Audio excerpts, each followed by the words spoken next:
Pakistan Ataullah Tarat speaking to you.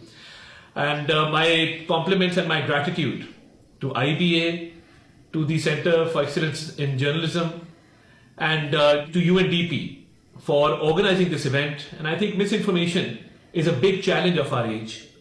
And I believe that with regard to the advent of AI, it has become even more challenging dealing with misinformation. As Minister for Information and Broadcasting, I've taken several steps to counter this menace, especially with regard to establishment of Pakistan's first digital communication department, which is now an allied department of the Ministry of Information and Broadcasting. We have our social media handles through which we either verify information or label fake information as misinformation.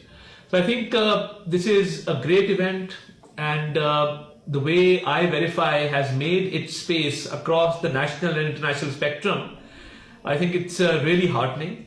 I believe that IBA has done a great job with regard to establishing the iVerify system, iVerify Pakistan, which at all challenging times has really helped us to cope with misinformation, and has been quoted not only in the national spectrum but also international journals and international media platforms have quoted iVerify more often than not. And I think the way forward is to collaborate and to create more cohesion, because misinformation cannot be fought alone by the government.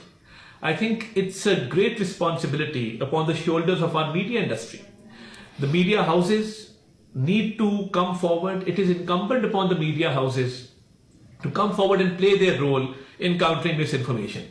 I've had various meetings with social media platforms, and they have now started labeling AI created content as AI. So I think we need to have labels for AI created content or AI generated content. But we also need to have a system like iVerify in order to promote not only responsible journalism in Pakistan, but to call out fake news and to do it effectively and immediately. So I think the community at large, the government, media houses, academia, the civil society, everyone has a role to play in countering misinformation. And on behalf of the government of Pakistan, I assure you that we will continue to play our role as we did during the May conflict with India. Alhamdulillah, Pakistan won that war in a very effective manner. So I think even during that time, the narrative challenge was there and we coped up with it very effectively, Alhamdulillah. So I think the way forward is more cohesion, more collaborations, public-private partnership, for which my ministry is totally supportive. The Prime Minister has given us full mandate to do whatever is needed to counter misinformation. And with regard to media houses, I would also urge the Pakistan Broadcasters Association, the All Pakistan's Newspaper Society, to come forward and play their role. And whatever collaboration we can do with the PBA, with the APNS, we will be doing that in our humble capacity. And we look forward to more collaborations. We're already with the UNDP. In fact, we have a training workshop this week to counter misinformation and to equip not only officers of the Ministry of Information, but also media professionals, so that they can counter misinformation, they can have the requisite skills to do so. So I think it's a responsibility which falls upon every member of society to come forward and to deal with this challenge. And when you look at the global perspective, the World Economic Forum Global Risks Report of 2024 says that the biggest short-term risk to the world at large is misinformation. They do not say climate change, they do not say nuclear warfare, they did not highlight any other issue as the biggest short-term challenge. They said misinformation, because it can lead to a lot of chaos, a lot of anarchy. And I think especially vulnerable groups in the society, with regard to minorities, with regard to children, with regard to harassment of women, I think these are issues which need to be tackled through this campaign of countering misinformation.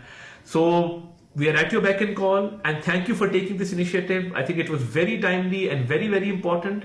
And the way iVerify has made its ingress, hats off to you, and we remain at your disposal for this noble cause. I have great hope, especially from our younger generation, the Gen Z, the Gen Alphas, that we can defeat misinformation. And yes, facts can survive artificial intelligence. it is incumbent upon all social media platforms to ensure that AI is used responsibly, whether it is agri-tech, fintech, health tech, ed tech, any form of technology where AI is being used. I think it needs to be used in a positive manner. And as I said, social media platforms need to label all AI generated content as AI. And we see a lot of negative use of the artificial intelligence in our society. So I think we need to educate our children, our younger generation. We need to educate all segments of society on how to use AI responsibly. And yes, if there are collaborations with the UNDP, with IBA, with the Center for Excellence in Journalism, and other bodies, and especially media houses, I think together, because this is something which is collective, together we will, inshallah, defeat this menace, and we will be able to bring out the correct facts and not let AI-based content create confusion and lead to more fake information. So I think our mind is in the right place. All we need to do is get together and come up with a mechanism for effective implementation and get the facts out there to the people of the world at large, so that AI should not be misused for ulterior motives or to promote ideologies which are contradictory with our national policy, with regard to social norms especially. So I thank you, ladies and gentlemen, for giving me this opportunity, and I hope to visit this great center very soon, inshallah, in Karachi. वज़ीर इत्तलाआत अता तारड़ इस वक्त IBA में एक तकरीब से मुज़ाकरे से खिताब कर रहे थे।